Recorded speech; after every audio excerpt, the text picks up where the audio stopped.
दोस्तों अस्सलाम वालेकुम सिंधियाणी यूट्यूब चैनल पारां तव्हांखे असां अॼो की प्रोग्राम में किस्त नंबर 2 में तव्हांखे वेलकम करियूं था ऐं तव्हांखे यादि हूंदो त असां पुठी किस्त में सिंध जे सुञाण किरदार प्रोग्राम तहत सिंध जे हिकु तमामु सुञाण किरदार अदी नज़ीर कुरैशी जेका आहे उन सां ॻाल्हि ॿोल जो सिलसिलो असां जारी रखियो आहे।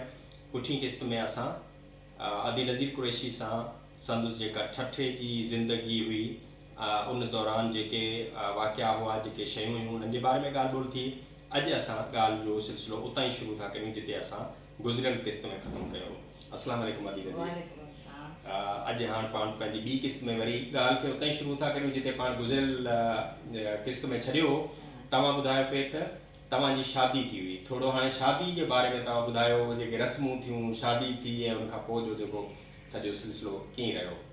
इन खां पहिरीं त जीअं सिंध, जीअं लतीफ़, जीअं लतीफ़ जी सुर में, जीअं लतीफ़ जी ॿोली।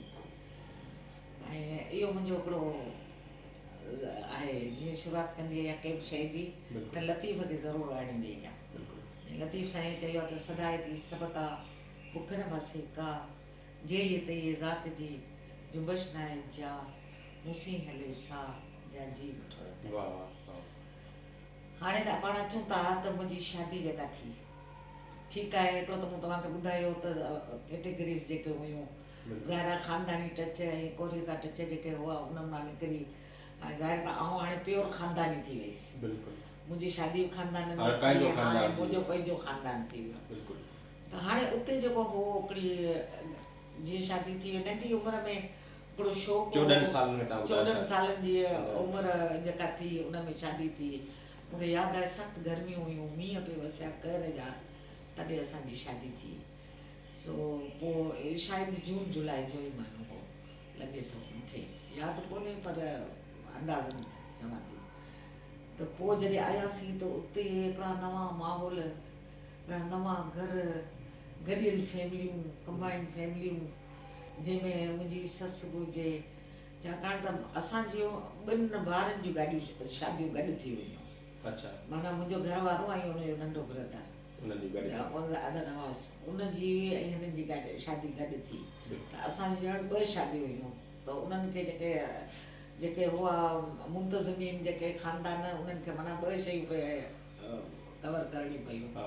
त इन करे शादी असांजी थी, असां वियासीं, पोइ गॾियल ख़ानदान, गॾियल शयूं।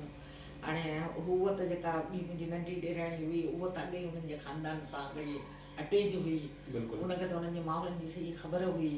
ऐं वॾी मुंहिंजी ॾेराणी जेका तमामु हिकिड़ी सालनि खां उन्हनि में अटैच हुई ऐं उहो सॼे माहौलनि खे, सॼे ख़ानदाननि खे माना पंहिंजे अंडर में सॼो कवर करे वई हुई।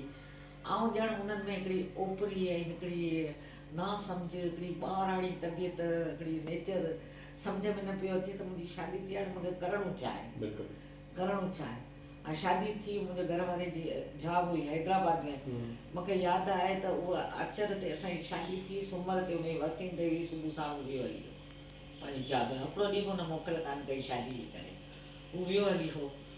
त उहो हिकिड़ी माना हिकिड़ो जहिड़ो तरह अंदरि में हिकिड़ो गेप जेको हो न, उहो पूरो न थियो। त शादी में जेके ख़ुशियूं मल्हाइबियूं आहिनि, जेके शयूं थींदियूं आहिनि उहे न। पोइ असां वटि वरी हिकिड़ो हूंदो आहे सलामनि जो सिलसिलो। त वरी कुंवार खे सिंगारे तयारु करे विहारियो, पोइ सॼे ख़ानदान जा जेके मोह पवण वारा, तॾहिं हूंदो परदो, जेके ख़ानदान जा माइटनि जा या सावरनि जा जेके ख़ानदान, उन्हनि जे खे घुरायो वेंदो हो। पोइ कुंवार खे हार सिंगार करे विहारिबो हो। पोइ उहे अची मूड़ो ॾींदा हुआ कुंवार खे, अवा हे मोह पिया, उन्हनि जे मोह पवंदी, इहे उन्हनि वटि निकिरंदी पंहिंजी ॿिया माण्हू उन लाइ हैरनि। उहे सिलसिला हलिया, सॼो हफ़्तो हिकिड़ो सिलसिलो पियो हलियो। उन्हनि खां वांदा थियासीं। पोइ वरी नेक्स्ट वीक आयो, जॾहिं हाफ़िज़ साहिबु वरी मोटी आयो ॿिए अचर ते।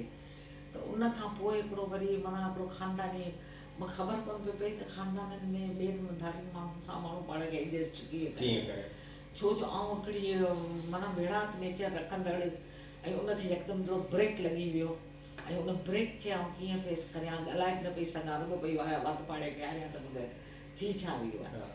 त उन में जेको हो, मुंहिंजे घर वारे अचण सां इहो चयो त तव्हां मुंहिंजी माउ जे मर्ज़ी सां मूं शादी कई आहे, तव्हां उनजी मर्ज़ी सां आयल आहियो। मुंहिंजे माउ खे ख़ुशि रखियो माना मूंखे ख़ुशि रखियो, ठीकु आहे। त मुंहिंजे ज़हन में उहा ई शइ गर्दिश कई त मुंहिंजी ससु माना मुंहिंजो सभु कुझु उहा आहे ऐं उन सां ई मूंखे गुज़ारणो आहे। पोइ उन माहौल में आउं तक़रीबन 9 महीना रहीसि। इन विच में मूंखे ॿारु कोन थियो, ठीकु आहे। पोइ वरी मुंहिंजी ससु मूंखे चयो त हाणे पाण हलूं था हैदराबाद, उते डॉक्टर महमूदा नाले हिकिड़ी आहे, लतीफ़ाबाद में हूंदी हुई, 7 नंबर में महमूद क्लिनिक, उन में आहे, उन सां हली था मशवरो करियूं। पोइ उन करे उहो मूंखे पाण सां गॾु हैदराबाद वठी आयो। तॾहिं ठटे खां हेतिरो रोड हूंदो, हिकिड़ी गाॾी हलंदी हुई त ॿी पासे खां बीहंदी हुई, हेतिरो रोड हूंदो हो। बस में चढ़ियासीं, बस में चढ़ी अची लथासीं। घणनि कलाकनि में बस रसंदी है? बस मुंहिंजे ख़्याल में 4 कलाक लॻी वेंदा हुआ। सो उहो बस एतिरी जैसी लोकल बस SRTC हूंदी हुई, SRTC स्टॉप सरकारी बसूं, सरकारी बसूं स्टॉप त निकिरंदी हुयूं। पोइ आउं ऐं मुंहिंजी ससु मूंखे वठी उतां आयासीं हैदराबाद। पोइ वियासीं अस्पताल, उन मूंखे कैप्सूल ॾिना डॉक्टर महमूदा। पोइ उन ई महीने में मूंखे शान थी, शान मुंहिंजी प्रेगनेंसी थी। त पोइ उतां खां जीअं स्टार्ट थीसि त पोइ माना वरी असीं त वियासीं डॉक्टर जे लाइ, वरी मोटी आयासीं। ज़हन में इहो कॉन्सेप्ट ई कोन हो त को आउं हैदराबाद में अची रहंदीसि, के वॾा के आउं पंहिंजा हिकिड़ा ख़्वाब ठाहिया, के ज़हन जोड़िया त मूंखे पंहिंजी दुनिया ठाहिणी आहे या कुझु करिणो आहे। उहे शयूं ॼण मुंहिंजे ख़्वाब ख़्याल में ई कोन हुयूं, बसि उन ई टटे में रहणो आहे। पोइ हर हफ़्ते ईंदो हो ऑफिस सां, असां उते ई रहंदा हुआसीं। पोइ शान उते मूंखे ॼाई, मूंखे यादि आहे जंहिं ॾींहुं शान ॼाई पे, मुंहिंजी तबियत इलाही ख़राबु हुई। त हाफ़िज़ साहिबु, मुंहिंजो नंढो ॾेर हुयो हैदराबाद, हाफ़िज़ हैदराबाद हो, त चई त असीं वञूं था कलंदर ते। अदा वञे थो कलंदर ते, आउं बि वञा थो हुन सां गॾु कलंदर ते। त मूं 2-3 अखर चिठी में लिखी हुनखे ॾिना मुंहिंजे ॾेर खे, त मुंहिंजे लाइ दुआ घुरिजो, वञो पिया त मुंहिंजे लाइ दुआ घुरिजो। त मूंखे अॼु सख़्तु तकलीफ़ आहे, माना मूं पंहिंजी हिकिड़ी पंहिंजी उहो विधी हुन में शइ, त आउं सख़्तु प्रेशर में आहियां, बीमार आहियां। डिलीवरी जो आहे मसइलो, ऐं सख़्तु पहिरियों ॿार। त पोइ इन करे पोइ उनखे जेॾी महिल उहा चिठी मिली त कलंदर ते कोन विया, सिधो अची हलो वापसि हलो टटे, वापसि टटे अची विया। त पोइ तॾहिं दायूं हूंदियूं हुयूं, तॾहिं डॉक्टर जो कंसेप्ट ई कोन हुयूं। असांजे पाड़े में हुते ठटे में डॉक्टर हूंदी हुई, हिकिड़ी कारी मैडम करे चवंदासीं, ॿी डॉक्टर कमला हूंदी हुई, पर डॉक्टरनि ताईं कोन वञो। पोइ जॾहिं तकलीफ़ थी ॾींहं जो, सॼो ॾींहुं राति जो मूंखे तकलीफ़ आई, जुमे जी राति हुजे, जुमे जी राति हुजे तकलीफ़ थी। पोइ मुंहिंजो ॾेर वॾो जेको साइकिल कढंदो हो, पोइ बठारनि जे पाड़े में बठारियूं हूंदियूं हुयूं ऐं दायूं, पोइ उतां दाईअ खे वठी आयो। पोइ राति जो 10 वॻे शान ॼाई, राति जो 10 वॻे डिलीवरी, हा घर में थी। पोइ सभिनीनि चयो त हीअ भाग वारी आहे, जुमे राति जी आई आहे, माना सही दिहाड़ी आहे। उनखे इहो लॻो जेके जुमे राति जा 15 सैयदनि में शुमार थींदा आहिनि। ईअं पोइ सिलसिलो हलियो। पोइ वरी पोइ आस्ते आस्ते जीअं ई माहौल थींदे वियो, त पोइ मुंहिंजे घर वारे इहो महसूसु कयो त हाणे पंहिंजी फैमिली पाण सां गॾु रहिया। पोइ पंहिंजी माउ खे राज़ी कयसि त हाणे तूं बि असां सां गॾु हली रहंदी हैदराबाद, तव्हां जीअं पंहिंजा ॿार हैदराबाद शिफ्ट करिया। उते सिर्फ़ अञा ॼाई सिर्फ़ शान, हा नंढड़ी हुई शान, हा। पोइ इहो थियो त पोइ असां वरी आयासीं हैदराबाद। पोइ मुंहिंजे घर वारे इहो शर्त विधो त अम्मा मूंसां गॾु गॾु हूंदी। पोइ सॼी कुलकानी जी मालिक उहो हूंदी हुई, मूंखे को बि उहो कोन हूंदो हो पंहिंजी मर्ज़ी। दुनिया में सभु ससूं अक्सर करे ईअं हूंदियूं आहिनि। न हीअ त मशहूरु हुई, ठटे शहर जी हिकिड़ी मशहूरु। ऐं तव्हांखे हिकिड़ो वरी वाक़ियो जेको मूंखे थोरो यादि थो अचे, त जॾहिं मुंहिंजी मङणी थियल हुई त डॉक्टर कमला मुंहिंजे माउ जी दोस्त हुई, उहा अम्मा सां आई मिलणु।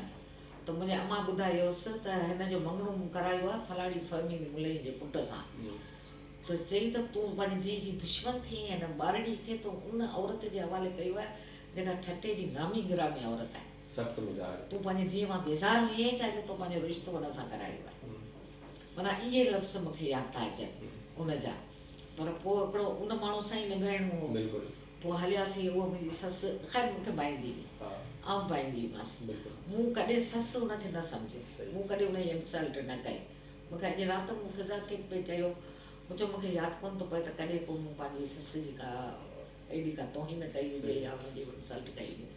छो जो हिकिड़ो गॾियल माण्हू हूंदो मुंहिंजे घर वारे चई छॾियो त बाबा मुंहिंजी कुल काइनात जी मालिका मां आहे, त उनजे हवाले सभु शयूं थी वयूं ऐं ख़र्च पखो सभु उनखे हूंदो, मूंखे ज़रूरत ई कोन हूंदी आहे, और छा कंदीसि पैसनि खे, मूंखे न को पैसे जी तमा न कोई शयुनि जी तमा, ऐं उन दौर में न के पार्लर न के मेकअप न के ड्रेसूं न के कपिड़ा न के लटा न के शोबाज़ियूं, ऐं सादी ज़िंदगी असांजी पंहिंजी अंदर जी ख़ूबसूरती ऐं चहिरे जी ख़ूबसूरती जवानी जी अहिड़ी हुई जो ख़ुदि माण्हू अटैच थी विया हुआ।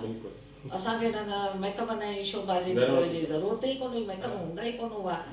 सो बहरहाल उन वजह क्रॉस करे पोइ आयासीं। पोइ वरी मुंहिंजी सस जी इहा हूंदी हुई नेचर त 2-3 महीना जेकॾहिं 2 महीना हैदराबाद में रहंदी त 2 महीना ठटे में रहंदी, जे महीनो 3 महीना हैदराबाद में रहंदी त 3 महीना वरी ठटे में रहंदी।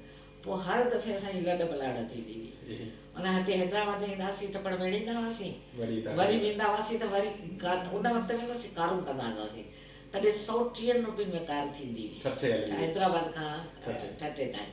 130 रुपयनि में 100 रुपयनि खां माना 10-20 रुपया मथे हूंदी हुई उहा कार। वाक़ई करोला वॾी गाॾी ईंदी हुई, उहो वरी ईंदी हुई। पोइ असीं मुंहिंजी ससु जेका हूंदी हुई, पोइ ॿार बि कच में, ऐं उन सां गॾु असां वटि वरी कानीन जा पिंगा हूंदा हुआ, ॿार जंहिंमें सुम्हंदो हो, उहे बि मथां। पोइ उन मथां जेके टपड़ वठंदा हुआसीं 2-3 महीननि में, उहे सभु उन में गाॾी में भरंदा हुआ। वॾे घर था हलूं, वॾे घर में उहो ही सभु शयूं उते जूं आहिनि विच जूं, जेको मुंहिंजे ज़हन में ई कोन हूंदो त वॾो घर आहे सभु जहिड़ो हू तहिड़ो हू, उहे सभु ओॾां वेंदा हुआसीं। वरी साईं 2-3 महीना उते रहंदा हुआसीं, वरी ऑफिस त मोटी ईंदो मुंहिंजे नौकिरी में, वरी 2-3 महीननि खां पोइ वरी जॾहिं हुन माउ जो मूड थिए वरी ॿार वरी हलो लॾो खणो, पोइ ख़ाली हथ ईंदा हुआसीं, भरिजी वरी ईंदा हुआसीं। उहो घर भरियोसीं शयुनि सां।